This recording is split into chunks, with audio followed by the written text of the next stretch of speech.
আসসালামু আলাইকুম। আজকে চলে আসলাম খুব সহজ এবং পারফেক্ট ট্র্যাডিশনাল মোরগ পোলাওয়ের রেসিপি নিয়ে।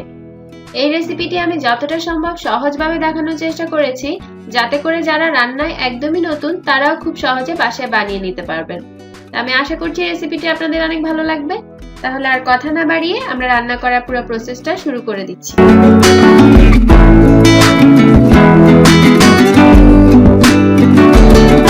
মোরগ পোলাওয়ের জন্য আমি এখানে 6 পিস চিকেন নিয়ে নিয়েছি।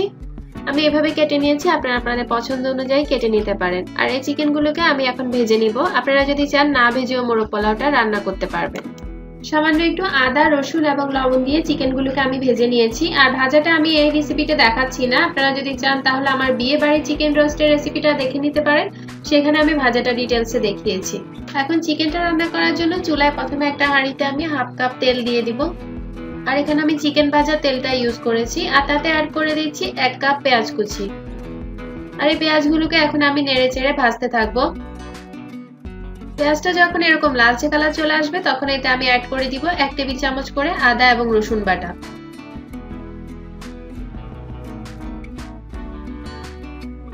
এখন অন্যান্য মশলাগুলো দেওয়ার আগে এতে আমি সামান্য পরিমাণে পানি অ্যাড করে দিচ্ছি, যাতে মশলাগুলো পুড়ে না যায়। তারপর এতে দিয়ে দিব হাফ চা চামচ মরিচ গুঁড়ো এবং পরিমাণ মতো লবণ। এখন এতে আমি আস্তে আস্তে সব মশলাগুলো অ্যাড করতে থাকবো। আর প্রথমেই দিয়ে দিচ্ছি 1 টেবিল চামচ করে পোস্তদানা বাটা আর বাদাম বাটা।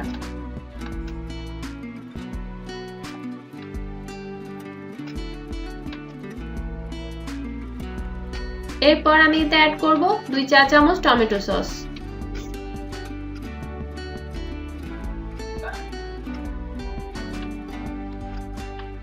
দিয়ে দিচ্ছি 1 চা চামচ করে ধনিয়া এবং জিরার গুঁড়া।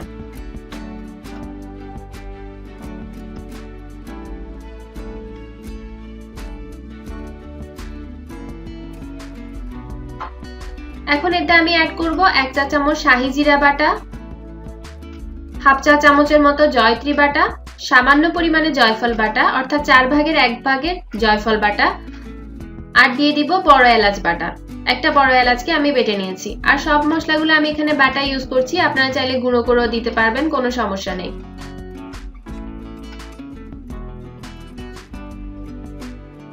এখন এতে আমি দিয়ে দিলাম 2 টেবিল চামচ টক দই। আর এই হোমমেড টক দই রেসিপিটি আমার চ্যানেলে অলরেডি আছে, আমি ডেসক্রিপশন বক্সে লিংকটা দিয়ে দিব, আপনারা চাইলে দেখে নিতে পারবেন।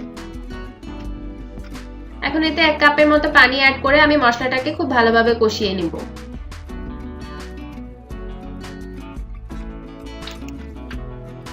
আমি মশলাটাকে খুব ভালোভাবে কষিয়ে নিয়েছি, তেলটা উপরে ভেসে উঠেছে। এখন আমি আস্তে আস্তে চিকেনগুলো দিয়ে দিব।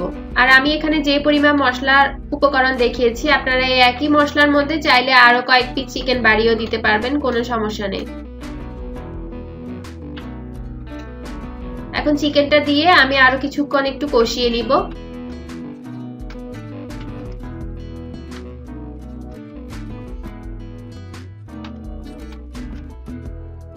চিকেনটাকে আমি ভালোভাবে কষিয়ে নিয়েছি। এখন আমি এর মধ্যে দিয়ে দিচ্ছি হাফ কাপ দুধ।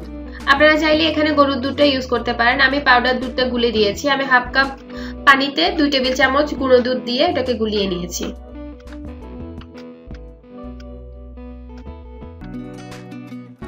এখন এর মধ্যে আমি হাফ কাপ পানি দিয়ে দিলাম, অর্থাৎ হাফ কাপ দুধ এবং হাফ কাপ পানি দিয়ে আমি চিকেনটাকে সিদ্ধ করে নিব। তারপর এতে আমি অ্যাড করে দিচ্ছি 1 চা চামচ চিনি। তারপর এটাকে আমি ঢাকনা দিয়ে ঢেকে চিকেনটাকে রান্না করব সেদ্ধ হওয়া পর্যন্ত।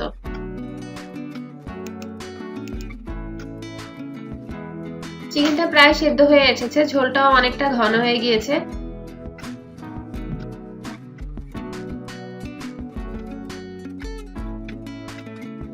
আমার চিকেনটা রান্না করা শেষ। এখন চিকেন এবং ঝোলগুলোকে আমি আলাদা করে তুলে নিব।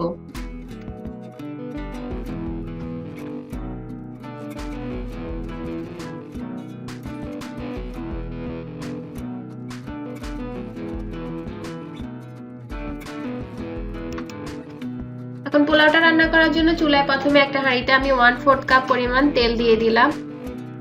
আর তাতে দিয়ে দিচ্ছি 1টি তেজপাতা, 3 টুকরো দারচিনি আর 4-5টি এলাচ। আর এগুলোকে নেড়ে চেড়ে একটু ভেজে নিতে হবে খুব সুন্দর একটা ফ্লেভার আসা পর্যন্ত। গোটা মশলাগুলোকে 2-3 মিনিট একটু ভাজার পর যখন খুব সুন্দর একটা ফ্লেভার ছড়াবে তখন এগুলোকে আমি তুলে ফেলে দিব, কারণ এগুলো থেকে ফ্লেভারটা অলরেডি তেলের মধ্যে চলে এসেছে, তো এগুলোর আর আমার কোনো প্রয়োজন নেই। এখন এই তেলের মধ্যে আমি দিয়ে দিব আগে থেকে ভালো করে ধুয়ে পানি ঝরিয়ে রাখা 3 কাপ চাল। চালটাকে তেলের মধ্যে দিয়ে নেড়ে চেড়ে আমি কিছুক্ষণ ভেজে নিব। আর এই কাজটা করার সময় চুলার আঁচটা কিন্তু লোতেই রাখতে হবে, নাহলে চালগুলো পুড়ে যাবে। চালটা যখন এবার ভাজতে ভাজতে একটু ঝরঝরে হয়ে যাবে তখন এর মধ্যে আমি অ্যাড করে দিব চিকেন থেকে আলাদা করে রাখা ঝোল। আমি এখানে ঝোলটা এই জন্য আলাদা করে রেখেছি যাতে করে নাড়াচাড়ার সময় চিকেনটা ভেঙে না যায়। আর ঝোলটা দেওয়ার পর এটাকে এভাবেই নেড়েচেড়ে খুব ভালো করে মিশিয়ে নিতে হবে। ঝোলটাকে খুব ভালোভাবে মেশানোর পর এতে আমি অ্যাড করে দিব 6 কাপ ফুটন্ত গরম পানি।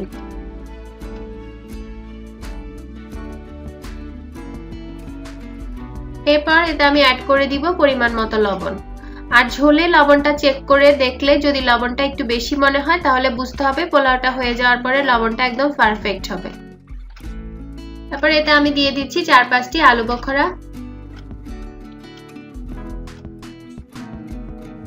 আর 1 চা চামচের মতো চিনি। তারপর এটাকে আমি রান্না করব ঝোলটা ঘন হওয়া পর্যন্ত। ঝোলটা যখন এরকম ঘন হয়ে আসবে তখন এটাকে আমি ঢেকে দিব আর চুলার আঁচটাকে কমিয়ে লোতে করে দিব। আর এভাবে এটাকে আমি দমে রেখে দিব 5 মিনিটের জন্য। 5 মিনিট দমে রাখার পর পোলাওটা থেকে পানিটা একদমই টেনে গিয়েছে আর এগুলো অনেকটাই ঝরঝরে হয়ে গিয়েছে। ঠান্ডা হওয়ার পর কিন্তু এগুলো আরো অনেক ঝরঝরে হয়ে যাবে। এখন এগুলোকে আমি একটু ভালোভাবে উল্টে পাল্টে দিব। তারপর এর উপরে ছড়িয়ে দিচ্ছি কয়েকটা আস্ত কাঁচামরিচ, আর এগুলো শুধুই ফ্লেভারের জন্য। আর দিয়ে দিব চিকেনগুলো। উপর থেকে কিছুটা পেঁয়াজ বেরেস্তা ছড়িয়ে দিলাম। দিয়ে দিব 1 চা চামচ কেওড়া জল। কেওড়া জল না থাকলে আপনারা গোলাপ জলটাও ইউজ করতে পারবেন। আর অ্যাড করে দিচ্ছি 2 টেবিল চামচ ঘি। এখন চুলাটা বন্ধ করে এভাবে ঢেকে আমি দমে রেখে দিব 10 মিনিটের জন্য। তাহলে আমাদের মোরগ পোলাওটা রেডি। আর আমি আপনাদেরকে সার্ভ করে দেখাচ্ছি। ব্যাস তৈরি হয়ে গেল খুবই মজাদার এবং পারফেক্ট ট্র্যাডিশনাল মোরগ পোলাও। তো রেসিপিটি ভালো লাগলে যারা এখনো আমার চ্যানেলটি সাবস্ক্রাইব করেননি তারা প্লিজ আমার চ্যানেলটি সাবস্ক্রাইব করে নেবেন। আর নতুন ভিডিও নোটিফিকেশন পেতে অবশ্যই পাশে থাকা বেল বাটনটি প্রেস করবেন। আর রেসিপি সম্পর্কে কোনো প্রশ্ন থাকলে সেটা আমাকে কমেন্টসের মাধ্যমে জিজ্ঞেস করতে পারেন। আমি অবশ্যই চেষ্টা করব আপনাদেরকে অ্যানসার দেওয়ার জন্য। আজ তাহলে এই পর্যন্তই, আবার দেখা হবে অন্য কোনো রেসিপি নিয়ে। সবাই ভালো থাকবেন। আল্লাহ হাফেজ।